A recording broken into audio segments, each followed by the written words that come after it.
Welcome everyone.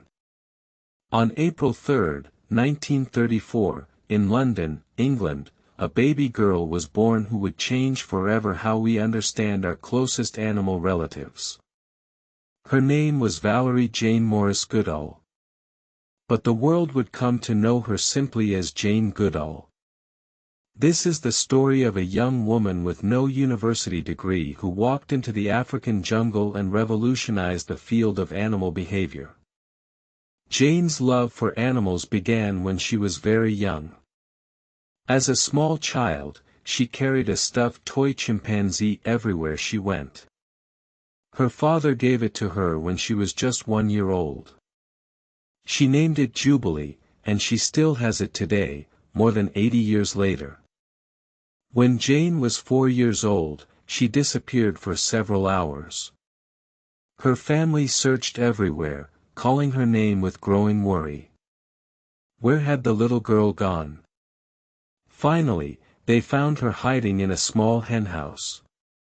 She had been sitting quietly in the hay for more than 4 hours. Why? She wanted to see how a hen laid an egg. Even as a child, Jane was a natural scientist.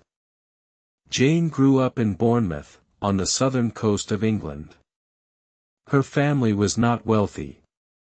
Her father worked various jobs, and money was often tight. But her mother, Van, encouraged Jane's curiosity about animals. While other mothers might have scolded a child for bringing worms inside, Van supported Jane's interests. She taught Jane to observe and ask questions.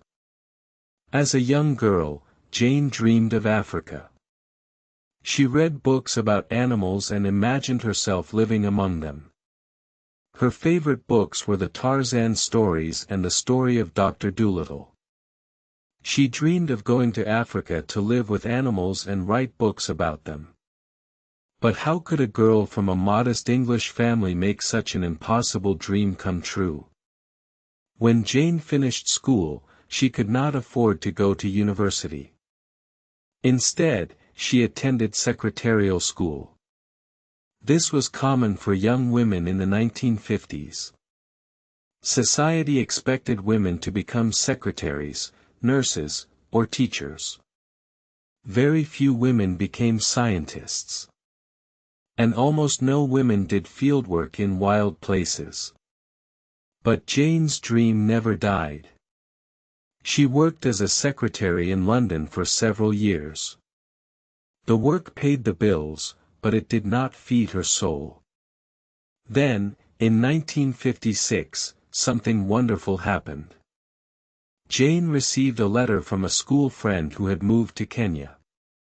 The friend invited Jane to visit. This was the opportunity Jane had been waiting for. She was 23 years old. To save money for the trip, Jane did something unusual. She quit her job in London and moved back home with her mother. She worked as a waitress, saving every penny. Her friends thought she was crazy. Why would she give up a good secretarial job in London? But Jane knew what she wanted. She worked and saved for months. Finally, she had enough money for a boat ticket to Africa. In April 1957, Jane boarded a ship to Kenya. The journey took 3 weeks. She traveled by boat because it was cheaper than flying. As the ship approached the African coast, Jane stood on the deck, her heart pounding with excitement. After dreaming about Africa for her entire life, she was finally here. She was 23 years old, and her life was about to change forever. In Kenya, Jane met a remarkable man named Louis Leakey. Dr. Leakey was a famous paleontologist and archaeologist. He studied human evolution and searched for ancient human fossils in Africa. When Jane met him, he was the curator of the Natural History Museum in Nairobi. Jane went to the museum hoping to learn about African animals. Someone suggested she talk to Dr. Leakey. Leakey was impressed by Jane's enthusiasm and knowledge of animals. He offered her a job as his secretary.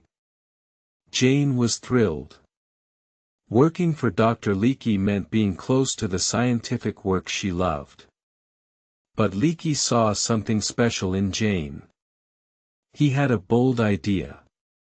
He believed that studying great apes could help us understand early humans. He wanted someone to study chimpanzees in the wild.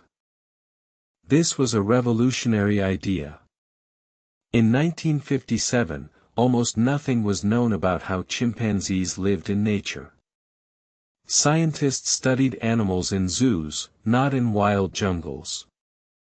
And they certainly did not send young women with no scientific training into the African wilderness. But Louis Leakey believed Jane was perfect for the job. He saw her patience, her powers of observation, and her genuine love for animals. Leakey told Jane about a place called Dam Stream, on the shores of Lake Tanganyika in Tanzania. Wild chimpanzees lived in the forests there. Would Jane be willing to go there and study them? Jane could hardly believe what she was hearing. This was beyond her wildest dreams. Of course she would go. This was everything she had ever wanted. But there were many obstacles. First, Leakey needed to raise money for the study. This took time. Second, the British authorities in Tanzania said it was too dangerous for a young woman to live in the jungle alone. They refused to give permission. Jane was devastated. Was her dream going to die because of old-fashioned rules about what women could and could not do? Leakey and Jane found a solution. Jane's mother, Van, agreed to go with her for the first few months. The authorities agreed to this arrangement. Meanwhile, Leakey worked hard to find funding. It took 3 years, but finally, he secured a small grant. Everything was ready. In July 1960, 26-year-old Jane Goodall and her mother arrived at Dam Stream. The challenges began immediately. The forest was thick and difficult to navigate. The terrain was steep and rocky. When Jane tried to observe the chimpanzees, they ran away. They were afraid of humans. Jane would catch a glimpse of them in the trees, and then they would disappear into the forest. Days passed, then weeks. Jane saw chimpanzees only from a distance. She began to worry. What if the chimps never accepted her presence? Every morning, Jane woke before dawn. She climbed to a high peak where she could look down into the valleys. She called this spot the peak. She would sit there for hours with her binoculars, watching and waiting. The work was exhausting. The heat was intense. Insects bit her constantly. At night, she was so tired she could barely write her notes. But she never gave up. Jane developed a routine. She wore the same dull-colored clothes every day so the chimps would recognize her. She moved slowly and quietly. She never tried to get too close. Gradually, over many weeks, the chimpanzees became used to her presence. They stopped running away immediately when they saw her. They began to tolerate her watching them from a distance. It was progress, but Jane wanted more. She wanted to observe them closely, to understand their lives. Then, on November 4, 1960, Jane saw something that would change science forever. She was observing a chimpanzee she had named David Graybeard. He was sitting by a termite mound. As Jane watched through her binoculars, she saw David pick up a piece of grass. He stripped the leaves off the grass stem. Then he poked the stem into the termite mound. When he pulled it out, it was covered with termites. David ate the termites off the grass stem. Jane could hardly believe her eyes. David Greybeard was using a tool. He had modified a natural object to use for a specific purpose. Until this moment, scientists believed that only humans made and used tools. This belief was central to how we defined ourselves. Man the toolmaker was the phrase scientists used. Tools were what made us human, what separated us from animals. Jane immediately sent a telegram to Louis Leakey describing what she had seen. Leakey's response became famous. He wrote back, "Now we must redefine tool, redefine man, or accept chimpanzees as humans." This discovery made headlines around the world. The young woman with no university degree had made one of the most important scientific discoveries of the 20th century. But Jane's observations did not stop there. In the following weeks and months, she saw chimpanzees making tools regularly. They did not just use grass stems. They also used sticks to dig for food. They used leaves as sponges to soak up water from tree holes. They modified these tools for specific purposes. This was not random behavior. This was intelligence. This was culture. Jane also made another groundbreaking discovery. She observed chimpanzees hunting and eating meat. Before this, scientists believed chimpanzees were vegetarians. Jane saw groups of male chimps working together to hunt small monkeys. They coordinated their actions, communicating with each other. Some chimps would drive the prey in one direction while others waited to ambush it. This showed complex social cooperation. As the months passed, Jane got closer to the chimpanzees. David Greybeard became comfortable with her presence. One day, Jane offered him a palm nut. David took it, dropped it, but then gently held Jane's hand for a moment. It was a gesture of trust and connection. Jane later said this was one of the most meaningful moments of her life. She had been accepted. Jane began to recognize individual chimpanzees and give them names. There was Flo, an older female who was a wonderful mother. There was Goliath, a large male. There was Fifi, Flo's playful daughter. Naming animals was controversial. Scientists traditionally gave animals numbers, not names. They believed names made researchers too emotionally attached. But Jane disagreed. She saw the chimps as individuals with unique personalities. Jane also did something else that was considered unscientific. She described chimpanzees as having emotions, minds, and personalities. She said they felt joy, sadness, fear, and anger. The scientific establishment criticized her for this. They said she was being anthropomorphic, projecting human qualities onto animals. But Jane knew what she saw. These were thinking, feeling beings. In 1961, Louis Leakey arranged for Jane to pursue a PhD at Cambridge University. This was highly unusual. Normally, students completed undergraduate and master's degrees before starting a PhD. Jane had neither. She had never even been to university. But her discoveries were so important that Cambridge made an exception. Jane was one of only 8 people in Cambridge's history allowed to pursue a PhD without first earning a bachelor's degree. Jane's time at Cambridge was difficult. She had to leave Gom and the chimpanzees she loved. She had to sit in classrooms and write papers. Many professors criticized her methods. They said she should not have named the chimps. They said she should not talk about their personalities or emotions. They told her to use it instead of he or she when referring to animals. Jane stood her ground. She knew she was right. Jane later said about this experience, "I had a marvelous teacher when I was a child who taught me that in this respect, the professors were wrong. You cannot share your life with a dog or a cat and not know perfectly well that animals have personalities and minds and feelings."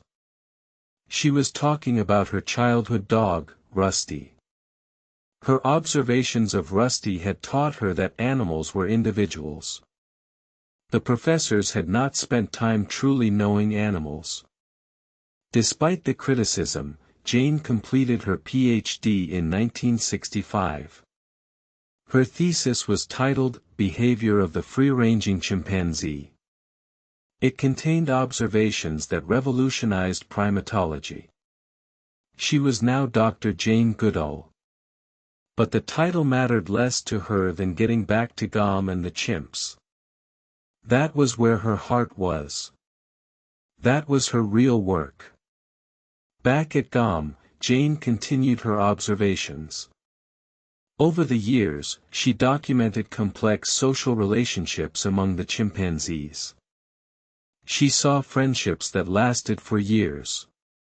She saw political alliances between males competing for dominance. She saw caring mothers and rebellious teenagers. She saw grief when chimpanzees lost family members. The chimps would sit quietly, refusing to eat, when a loved one died. Jane also witnessed the darker side of chimpanzee nature. In the 1970s, she observed something shocking. A group of chimpanzees split into two communities. Over several years, the males from one group systematically hunted and killed the males from the other group. It was warfare. Jane was heartbroken. She had hoped chimpanzees were more peaceful than humans. But they were capable of violence and cruelty too. She also observed a female chimpanzee named Passion and her daughter Palm killing and eating the infants of other females. This was infanticide and cannibalism. It was disturbing to witness. But Jane reported what she saw honestly. Science requires truth, even when the truth is uncomfortable. These observations showed that chimpanzees, like humans, have the capacity for both great compassion and terrible violence. In 1964, Jane married a photographer named Hugo van Loick. Hugo had come to Gom to film Jane's work for National Geographic. They fell in love in the forest. In 1967, they had a son, whom they called Grub. Jane tried to balance motherhood with her research. She brought Grub to Gom, raising him in the forest alongside the chimpanzees. It was an unusual childhood, but Jane was determined to continue her work. Jane's marriage to Hugo eventually ended in divorce in 1974. The pressures of their work and long separations took a toll. In 1975, Jane married Derek Bryson, a politician and director of Tanzania's national parks. Derek helped protect Gom and supported Jane's work. Sadly, Derek died of cancer in 1980. Jane had lost her partner and protector. It was one of the darkest periods of her life. Despite personal tragedies, Jane's work continued.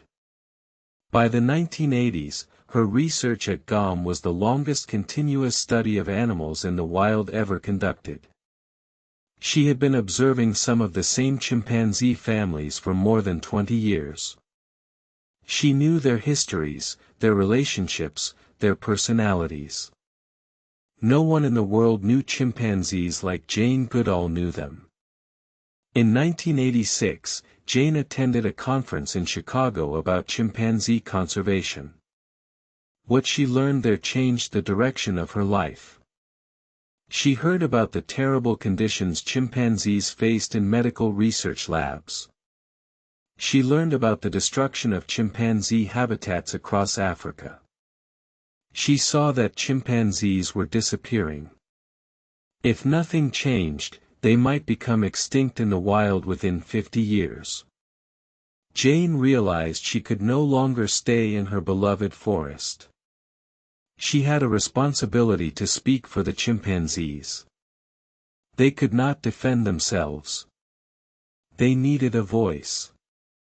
Jane decided to leave GOM and travel the world, educating people about chimpanzees and conservation.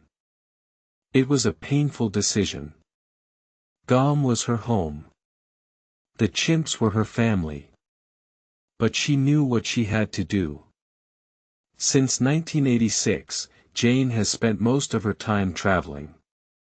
She gives lectures in different countries almost every day of the year. She speaks to scientists, politicians, schoolchildren, and anyone who will listen. She is usually on the road more than 300 days a year. She lives out of a suitcase.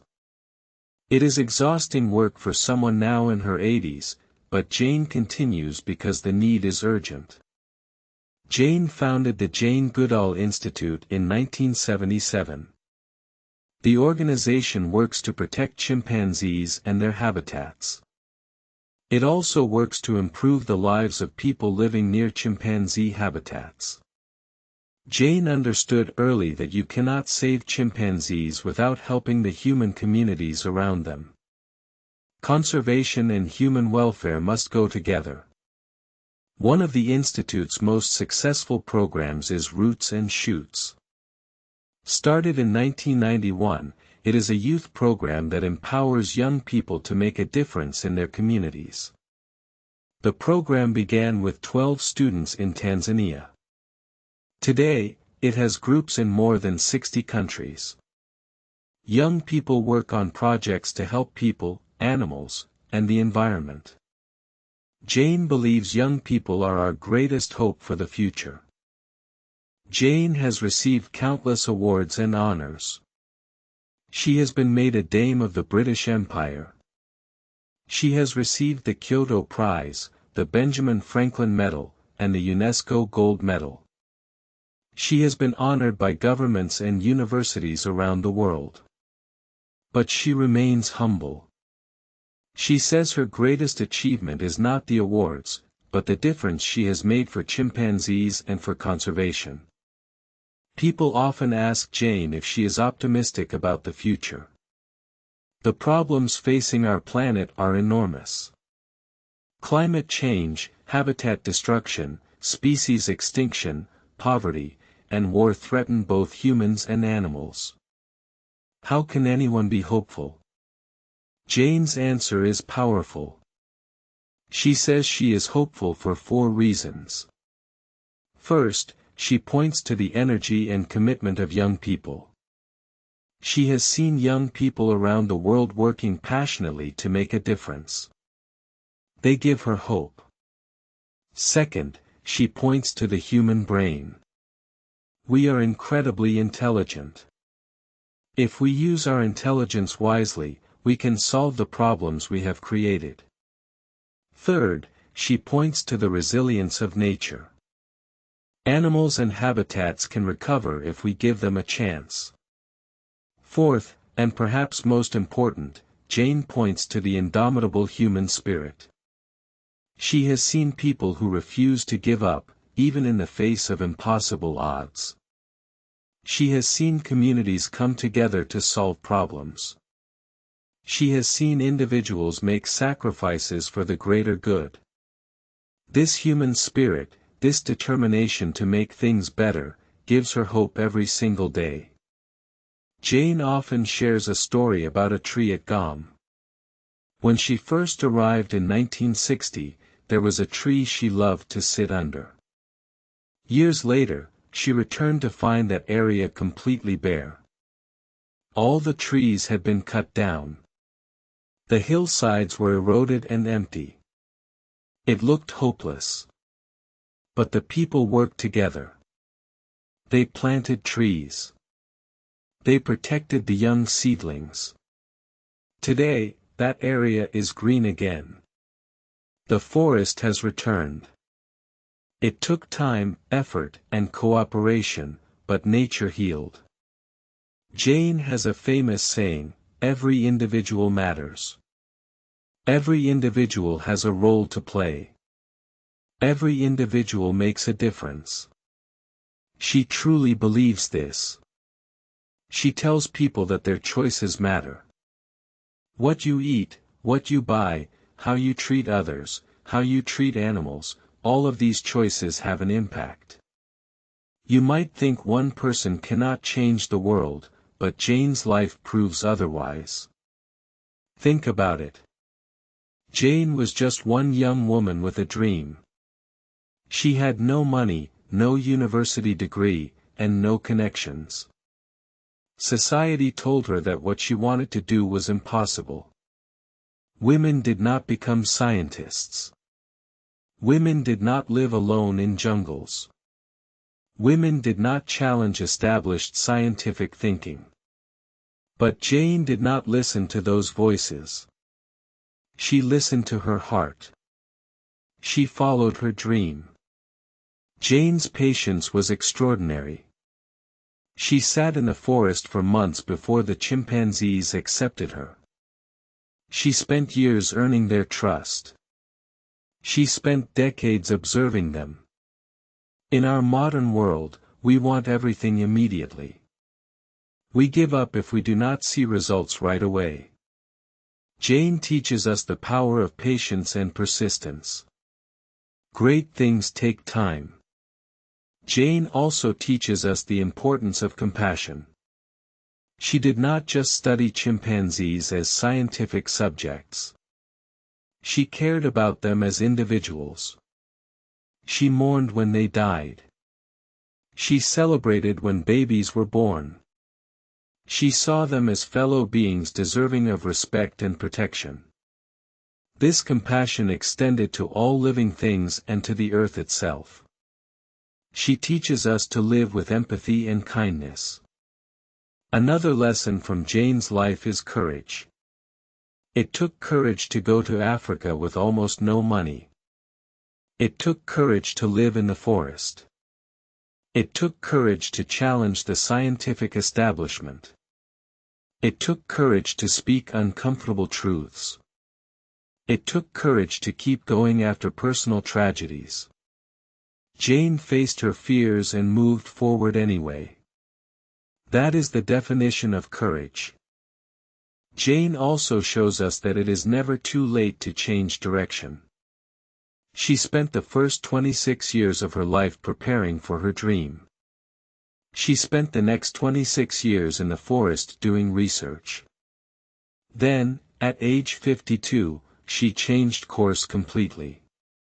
She left the forest to become an activist and educator. She reinvented herself. If you feel stuck, remember Jane. You can change. You can start a new chapter. Perhaps the most important lesson from Jane's life is hope.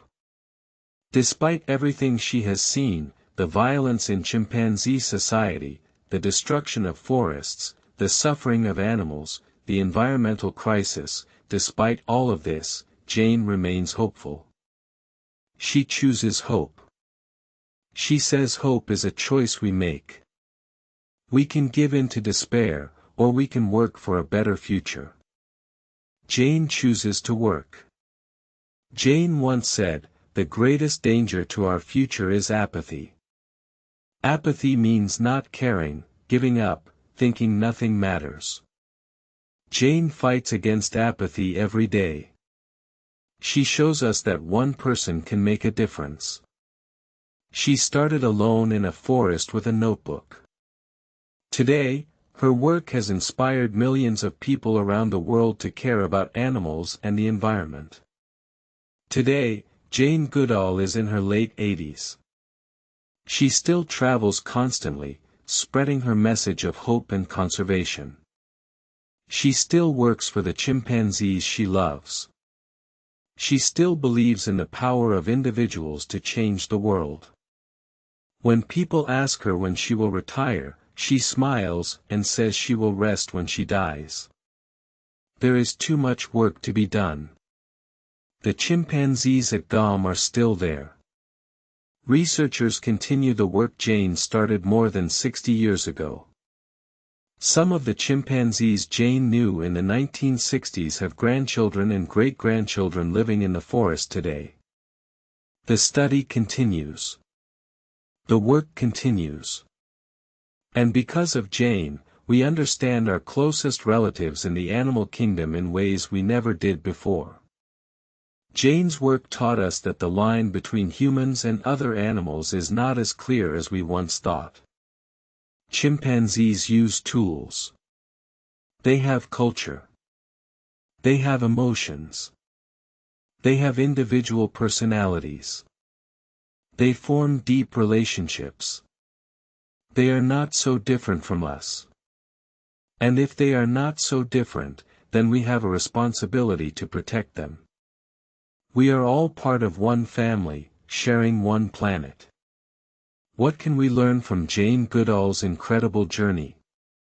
We learn that dreams are worth pursuing, no matter how impossible they seem. We learn that patience and persistence can overcome any obstacle. We learn that compassion and respect for all living things should guide our actions. We learn that one person truly can make a difference. We learn that it is never too late to change course and fight for what matters. We learn that hope is not naive optimism. Hope is a decision to work for a better future, even when the odds seem impossible. Hope is planting trees knowing you may never sit in their shade. Hope is teaching young people knowing they will carry the work forward. Hope is believing that good can triumph, but only if we act. Jane Goodall walked into the forest as a young woman with a dream. She emerged as one of the most important scientists of our time. She changed how we see animals. She changed how we see ourselves. She showed us that with courage, compassion, and determination, one person can indeed change the world. Her work continues to inspire new generations to care for our planet and all its inhabitants. As you go about your life, remember Jane sitting patiently on the peak, watching and waiting for the chimpanzees to accept her. Remember her courage in challenging the scientific establishment. Remember her compassion for all living things. Remember her hope in the face of enormous challenges. And ask yourself, what is my dream? What am I willing to work for?